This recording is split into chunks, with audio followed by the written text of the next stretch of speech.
Ang bilis ng panahon. Parang kailan lang nang nilabas ko si baby, pero ngayon, 3 weeks na siya mga langga. Hi mga langga, ako nga pala si Jen at andito ako ngayon sa New Zealand kasama ang aking asawa na si Mike. Nagtatrabaho at nagmamanage kami ng isang dairy farm. Kasama namin si Papa at Mama ngayon kasi nandito sila para magbakasyon. Tamang-tama at nanganak na ako at meron akong makakatulong sa pag-alaga kay baby while nasa trabaho yung asawa ko. Today is Saturday and yung weather ay sobrang pangit mga langga. Springtime na kasi dito sa New Zealand kaya naman hindi na maiiwasan na maulan talaga yung spring. Yung puno na yun mga langga, napakaganda nun kapag nasa first few days pa lang tayo ng spring kasi nagbo-blossom lang yung flowers niya.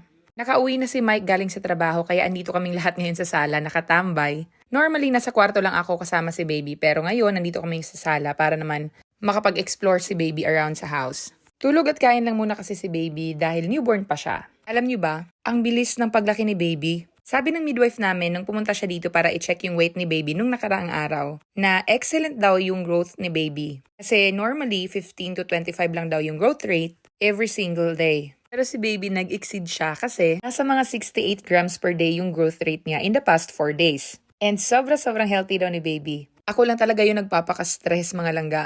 Nung unang mga weeks namin dito sa bahay, sobra ako na-stress kasi yung gatas ko hindi masyadong madami. At may panahon kung saan akala ko talaga wala nang lalabas na gatas at sobrang iyak ni baby noon kaya ang ending nagpabili ako ng formula. Tapos sarado pa lahat ng mga shops na malapit dito sa amin kasi malapit ng mag 9 p.m. Kaya ayun si Mike pumunta doon sa Taupo na almost an hour yung drive from here.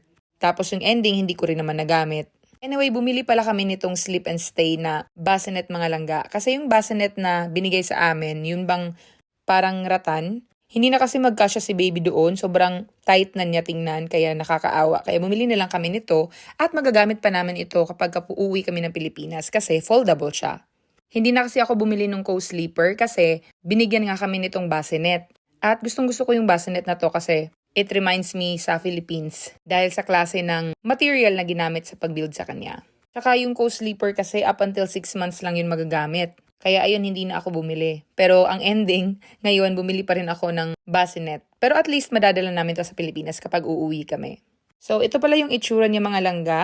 Very breathable siya kasi mesh yung kanyang gilid. Anyway, bumili rin pala ako ng black and white sensory toys para sa infant doon sa Timo na app. Pero hindi ko nagustuhan yung quality niya mga langga. Pero ano ba naman yung ini-expect mo diba sa Timo? Pero at least meron na tayong nabili. Wala kasi akong mahanap dito sa New Zealand ng ganito sa online. Kaya sa Timo ako nakapag-shop. Saka bumili rin ako ng aspirator para sa ilong ni baby. At nail clippers. Ayoko sanang bumili ng sobrang daming gamit mga langga. Kasi napakaliit lang ng bahay namin para lagyan ng maraming mga gamit ni baby. Pero may mga bagay din kasi talaga na kailangan ni baby. Kaya wala kang magagawa kundi bumili nun.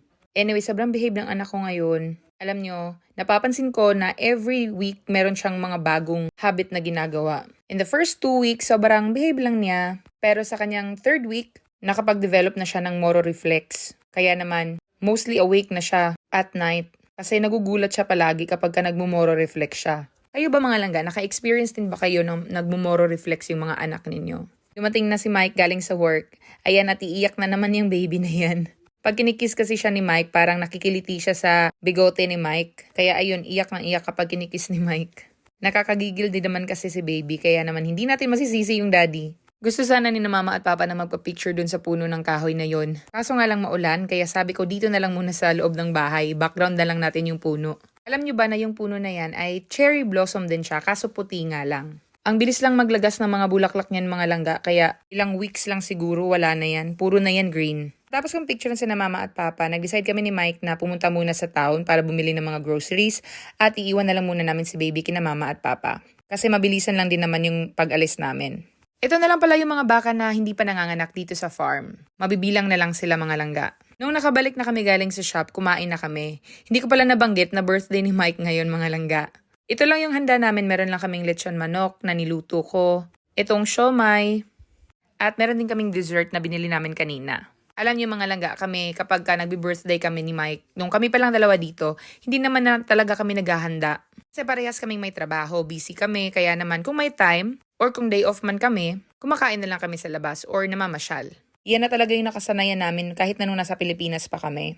Alam niyo, mabuti na lang talaga at nandito sila mama at papa para may maka-assist ako sa pagbabantay kay baby. Tsaka naging pangtanggal na rin ng boredom si baby nila mama at papa. Hindi na kasi kami napupunta ngayon sa farm masyado dahil nga kapapanganak ko pa lang. Kaya naman wala masyadong activity sila mama at papa. Pero kapag malaki-laki na si baby, mamamasyal-masyal kami. Pagkatapos namin kumain, nanood lang kami ng TV.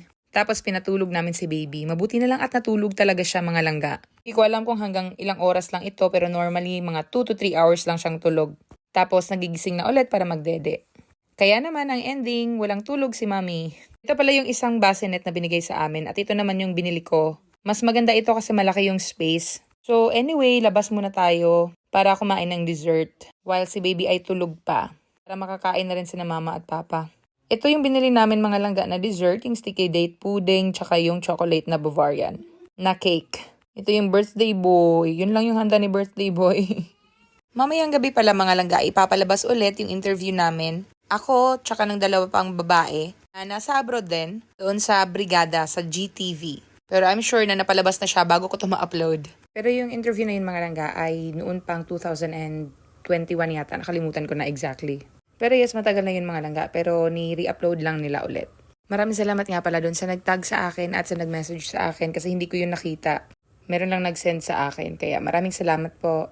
Actually, medyo madami-dami na rin po yung mga interviews na nagawa ko. At meron ding isang beses na nag-guest ako doon sa Eat Bulaga, yung Bawal Judgmental during nung mga panahon na COVID. Yun bang yung mga contestant ay nasa monitor lang. So, isa po ako doon sa contestant na napili nila na maging kalahok. Kaso kung maaalala ko ng tama, naging palpak yung performance ko doon. Ayoko na lang sabihin pero palpak yung aking performance mga langga. Kinabukasan ay medyo maulan pa rin siya pero hindi na siya ganun kalakas. Parang may chance na magiging maganda yung weather sa hapon. Pero titingnan natin. So ligpit-ligpit muna ako dito. Kaunti lang yung tulog ko kagabi pero ayos lang, hindi naman ako ganun kaantok. Parang kahit na tagto 2 hours lang yung tulog ko every night, last night quality yung tulog ko, kaya hindi ako inaantok masyado. So ayan no, kita nyo yung weather, medyo maulan pa rin siya. Pero hindi na siya kasing bad katulad ng kahapon. So every 3 to 4 hours ay nagpa-pump din ako mga langga para ma-stimulate yung ating breast to produce more milk. At ito yung pump na gustong gusto ko. In-order ko to sa Moonlay or Moonlet. Hindi ko alam kung paano ini-pronounce pero online ko lang siya in-order. At gustong gusto ko ito kasi pwede mo lang siyang iwan dyan sa bra mo at hindi mo siya kailangan pang hawak-hawakan. Wala siyang mga wires na kailangan mong isipin. Anyway mga langga, kung meron kayong mga extra na noise na naririnig dito sa voiceover, yan po ay ang aming air purifier. Dito kasi ako sa kwarto nag-voiceover kaya medyo maingay siya. So while tulog pa si baby, labas muna tayo para mag-breakfast. Yung kinakain ko sa umaga ay oats kasi yan yung sinasabi nila na nakakadagdag daw ng pag-produce mo ng gatas. Kinahaponan, tama nga ako, naging maganda nga yung weather. Pagkatapos ni Mike sa trabaho ay nag-decide kaming dalawa na pumunta sa Tokorowa para bumili ng mga groceries. Kahapon kasi nung nag-grocery kami ay doon lang kami namili sa dairy na malapit dito sa amin at konti lang yung mga nabili namin. Kaya ngayon bibili tayo ng pang isang lingguhan kasi magiging busy si Mike sa work at hindi rin ako makakapag-drive mga langga kasi nga CS tayo. Bawal pa po akong mag-drive alone. Kaya kailangan ni Mike na ipag-drive ako para mag-grocery kami. Bago tayo pumunta ay magpapagasolina muna tayo. Grabe ang mahal na ng gasolina ngayon mga langga. Dito sa New Zealand umaabot na siya ng $3. So almost or over 100 pa siya depende sa conversion rate. Yes po, sobra pa sa 100 pesos yung gasolina dito ngayon. Sobrang mahal na talaga mga langga. At hindi lang gasolina ang mahal. Nako, lahat din ng mga bilihin sobrang mahal na rin. Alam niyo ba noong unang dating namin dito sa New Zealand, yung $150 namin ay pang 2 linggo na yon na konsumo. Ngayon, nako, pang 3 araw lang siguro yun. May iba na mga nagtatanong kung worth it ba daw na kahit na sobrang mahal na ng mga bilihin, worth it pa rin ba na dito tumira sa New Zealand? Alam niyo mga langga, kung ako yung tatanungin, yes, masasabi ko na worth it pa rin naman po na dito tumira sa New Zealand. As long as meron po kayong trabaho at marunong po kayong maghanap buhay. Kasi kahit na mahal yung mga bilihin at malaki yung tax dito, katulad po sa sitwasyon namin, nakakapag-ipon pa rin naman po kami. Pero syempre, magdidepende na lang din po siya sa lifestyle ng isang tao. Basta't marunong lang po kayong magsinop, magtipid kumbaga, magiging worth it pa rin po siya. Anyway, andito na po tayo ngayon sa town. Ito po yung town na tinatawag na Tokorowa. Yan yung gasoline station. Ayun, nakikita niyo yung mga pricing nila mga langga. Sobrang mahal na talaga. Nung pagdating namin dito, naabutan pa namin yung $1 lang yung gasolina eh. Pero ngayon, hindi na talaga bumalik. Dito kami nag-grocery mga langga kapag gusto naming mag-grocery ng maramihan. at hindi namin gustong lumayo or pumunta sa malayo. Sa itong lugar na ito is 23 minutes lang from our place.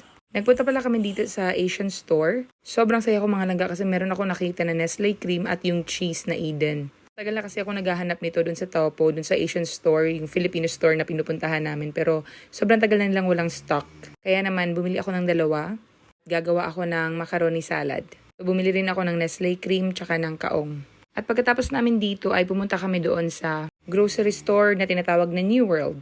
Nangongolekta ako ng sticker kaya dito ako bibili. Meron kasi silang mga binibigay dito na mga cooking utensils, mga karahay, kaldero. Kapag nakakolekta ka ng mga stickers, katumbas nun. Pero yung sa atin is malayo-layo pa. Medyo matagal pa tayo bago makakuha ng kaldero. Medyo malamig ngayon mga langga, yung hangin ako sobrang lamig. Kaya tara, pasok na tayo sa loob. Meron pala akong kaibigan dito, si Auntie Dulce, pero medyo matagal-tagal ko na rin siyang hindi nakikita. Pero nabanggit kasi ni Auntie Dulce sa akin dati na pagka September daw ay darating dito yung anak niya. At ipapasyal daw niya sa South Island, kaya baka nagbakasyon sila ngayon. Maswerte tayo mga langga kasi mura na yung avocado, nasa 99 cents na lang isa at malalaki pa yung mga varieties ngayon.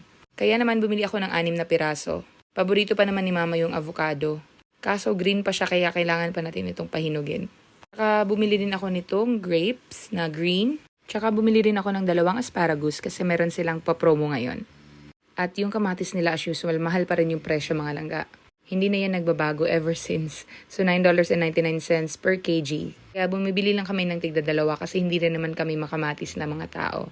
Pag nagsasabaw lang kami. So bili tayo nitong mushroom at saka itong choy sam na $1.99 lang. Konti lang talaga yung mga varieties ng gulay nila dito mga langga.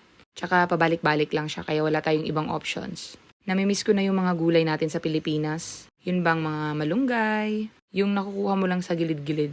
Minsan yung ninanakaw mo pa sa kapitbahay. Anyway, bili naman tayo ng karne mga langga. So, konti lang yung bibili namin kasi 5 days lang yung aming kailangan na bilhin dahil mag-off na si Mike after 5 days. So, mahal pa rin po yung mga presyo ng mga karne dito kahit na nga yung beef. Yes po, mahal din po yung karne ng baka dito kahit na napakadaming baka dito sa New Zealand. Mostly kasi sa mga products nila ay ini-export nila. Kaya naman, mahal pa rin yung mga natitira dito. At sa wakas ay makakakain na rin po ako ng liver, chicken liver. Bawal kasi siya nung buntis ako kaya hindi ako nakakakain nito. Isa ito sa paborito kong kainin. Sarap nito sa adobo. Tsaka bumili rin kami ng tahong. Malalaki yung mga tahong nila dito mga langga at hindi lang yung shell yung malaki ha. As in yung loob din malaki. Nasa $5.49 ang price nitong mussels or tahong kaya bumili tayo ng almost 2 kgs. At update po sa ating mga pinamili, ayan lang po sila, hindi po sila ganun karami. Bumili rin ako ng mga ingredients para sa ating gagawin na macaroni salad. At bumili rin ako ng paborito kong Ben & Jerry na ice cream. So tara, ito na po lahat yung aming mga pinamili. Bumili rin pala kami ng napi ni baby kahit na hindi pa naman ubos yung napi niya sa bahay. So yung presyo ng mga pinamili namin lahat-lahat ay umaabot ng $200.81. Kaya naman binigyan nila tayo ng 14 na stickers kasi bawat $20 na spend mo ay bibigyan ka nila ng isang sticker. And ngayon, bago tayo umuwi, punta muna tayo sa KFC para bumili ng extra food for tonight. Bibili tayo ng paborito ko na Wicked Wings. Anyway, yun lang mga langga. Thank you so much for joining me dito sa aking munting vlog. Sa mga bago pala dito sa aking page, welcome po! Huwag niyo po sana kalimutan na mag-follow at i-share niyo na rin at i-like yung aming mga videos. Once again, ako nga po pala si Jen at nagbo-vlog po ako ng buhay namin dito sa New Zealand. Shoutout po sa inyong lahat na nakafollow sa akin. Maraming salamat po. Bye!